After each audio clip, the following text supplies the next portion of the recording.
சக்தி வீட்டுக்கு வராங்க. வந்த உடனே கேட்குறாங்க, "என்ன ஆச்சு?" அப்படின்னு சொல்லிட்டு.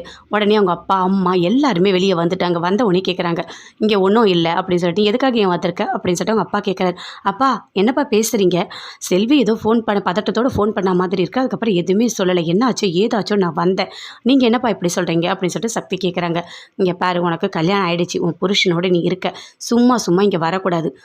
செல்வி எதுக்கு ஃபோன் பண்ணான்னு தெரியல. அதெல்லாம் ஒண்ணும் இல்ல. எந்த பிரச்சனைனாலும் நாங்க பார்த்துக்குறோம். அவங்க அண்ணன் சேரா இருக்கான். நாங்க பார்த்துக்குறோம். நீ அதை பற்றிலாம் கவலைப்பட தேவையில்ல. நீ போ." அப்படின்னு சொல்கிறாரு. "அப்பா என்னப்பா இப்படிலாம் பேசிகிட்டு இருக்கீங்க?" அப்படின்னு சொல்லிட்டு சக்தி சொல்கிறாங்க. அதுக்கு அவங்க அம்மா சொல்கிறாங்க, "என்னங்க பேசுகிறீங்க? சக்தி நம்ம வீட்டு பொண்ணு. இப்படி தான் வாசல்லே நிறுத்தி பேசுவீங்களா? வா சக்தி உள்ள வா." அப்படின்னு கூப்பிடுறாங்க. "உள்ளலாம் எதுவும் வர வேண்டாம். சரியா? அவங்கவுங்க வந்துட்டு போங்க. அவங்கவுங்க வாழ்க்கையை பார்த்துட்டு போனால் போதும். நாங்கள் பார்த்துக்குறோம் எங்களுதெல்லாம்." அப்படின்னு சொல்கிறாரு. சொல்லிட்டு உள்ளே போகிறாரு. சக்தி பயங்கரமாக ஃபீல் பண்ணுறாங்க. "எனக்கு ரொம்ப கஷ்டமாக இருக்குது." அப்படின்னு சொல்லிட்டு அங்கேருந்து போகிறாங்க. உள்ளே போன உடனே சொல்கிறாங்க, "எதுக்காக நீங்கள் இப்படி பேசின?" அப்படின்னு சொல்லிட்டு அவங்க அம்மா கேட்குறாங்க.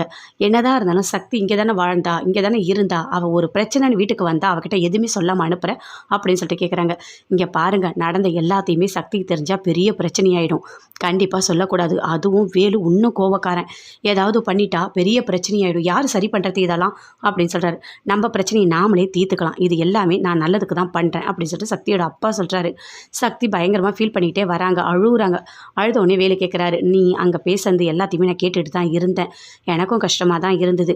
அப்படின்னு சொன்ன உடனே பயங்கரமாக அழறாங்க சக்தி. "இங்கே பாரு சக்தி, நீ அழாத. உன்னை திட்டினது வேறு யாரும் இல்லை, உங்கள் அப்பா தானே. அப்பா திட்டினா இப்படி தான் அழுவாங்களா? அதை விடு, அதை மறந்துடு. சரியா?" அப்படின்னு சொல்கிறாரு. "சரி வா, நம்ம உன்னை கூட்டிகிட்டு போய் ஒரு இடத்துல காஃபி குடிக்க வைக்கிறோம். கொஞ்சம் கோவம் சரியாகுதான்னு பார்க்கலாம். அதுவும் சரியாகலைன்னா வேறு அடுத்தது என்ன பண்ணலான்னு பார்க்கலாம். சரியா?"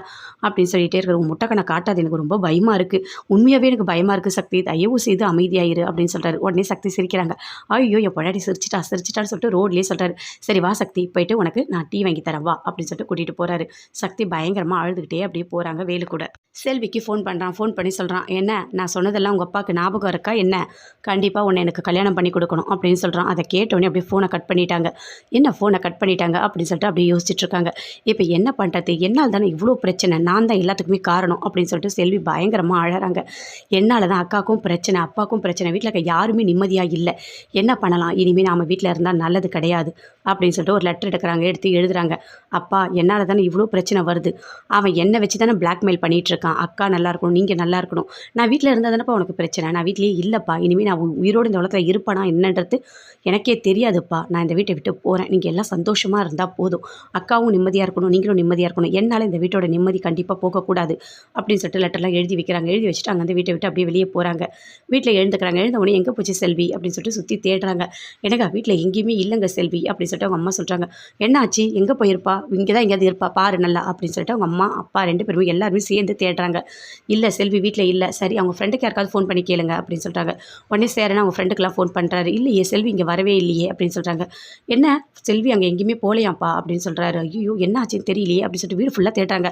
பார்த்தா ஒரு லெட்டர் இருக்குது. எடுக்கிறாங்க. எடுத்து படிக்கிறாங்க. "நான் வீட்டை விட்டு வெளியே போகிறேன்ப்பா. என்னால் தானே இவ்வளோ பிரச்சனை." அப்படின்னு சொல்லிட்டு எல்லாத்தையுமே படித்த உடனே பயங்கரமாக ஷாக் ஆகுறாங்க. "ஐயோ என்ன செல்வி என்ன பண்ணி வச்சிருக்க? எங்கே போனே நீ? ஐயோ என் பொண்ணு எங்கே போனா?" அப்படின்னு சொல்லிட்டு அவங்க அம்மா பயங்கரமாக வீட்டில்